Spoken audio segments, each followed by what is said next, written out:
I have a special sense of the awe of God as I'm stepping into the pulpit today. I feel the reverence and the fear of the Lord, the clean fear of the Lord.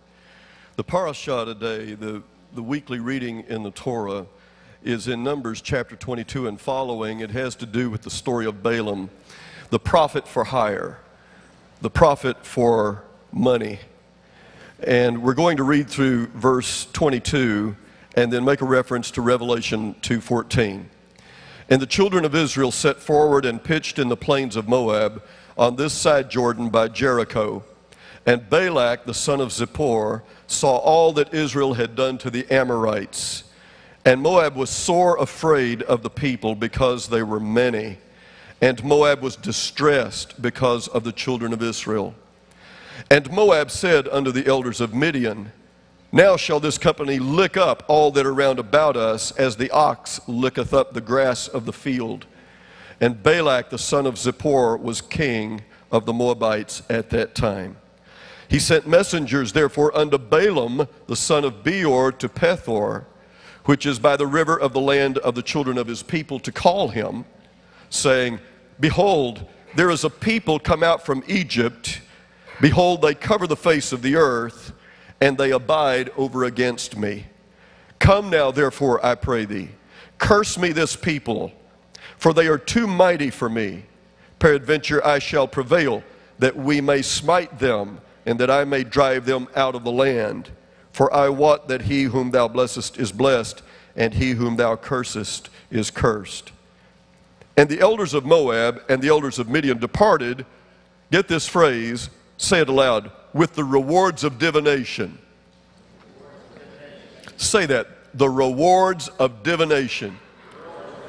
The hire for the prophet to come do this work of cursing or blessing. They came with the rewards of divination in their hand, and they came unto Balaam and spake unto him the words of Balak. And he said unto them, Lodge here this night, and I will bring you word again, as the Lord shall speak unto me.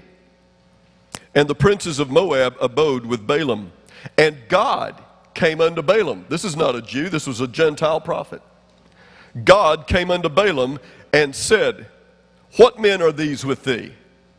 And Balaam said unto God, Balak the son of Zippor, king of Moab, hath sent unto me, saying, Behold, there is a people come out of Egypt, which covereth the face of the earth. Come now, curse me them. Peradventure I shall be able to overcome them and drive them out. And God said unto Balaam, not a Jew, a Gentile prophet, God said unto Balaam, Thou shalt not go with them. Thou shalt not curse the people, for they are blessed. I want you to say, I'm blessed and not cursed. There is no witchcraft, no enchantment, no spiritual warfare that can prevail against you when you're in God. Get out from under the cover, that's another matter. And Balaam rose up in the morning and said unto the princes of Balak, Get you into your land, for the Lord refuseth to give me leave to go with you. And the princes of Moab rose up, and they went unto Balak and said, Balaam refuseth to come with us.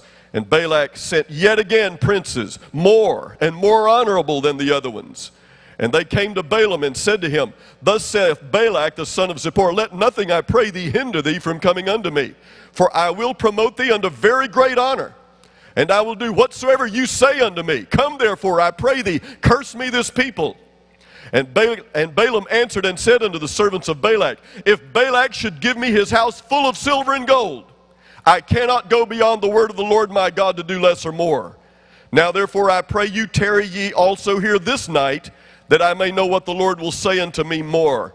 And God came unto Balaam at night, and said unto him, If the men come to call thee, rise up and go with them. But yet the word which I shall say unto thee, that shalt thou do. And Balaam rose up in the morning and saddled his ass, and went with the princes of Moab, and God's anger was kindled because he went. Now I want you to quickly flip to Revelation 2:14, one verse from the church. I believe it's in Thyatira. Let me get over there real quick. The church in Thyatira. I'm sorry, this one is the church in Pergamos. But I have a few things against thee, because thou hast there them that hold the doctrine of Balaam. Balaam could not curse the people, but he taught the Moabites how to seduce the Israelites to bring a curse upon themselves.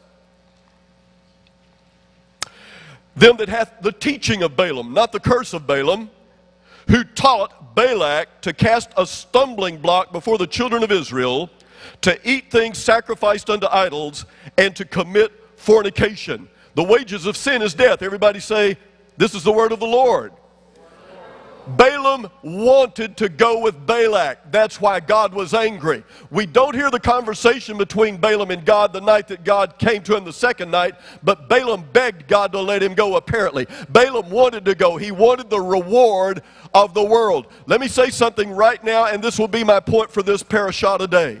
May God help us as ministers, I'm talking about vocational ministers, and all of us as God's people, to put God's agenda ahead of all agendas, and certainly ahead of our own, for us not to be laborers or hirelings, for our ministries not to be for hire.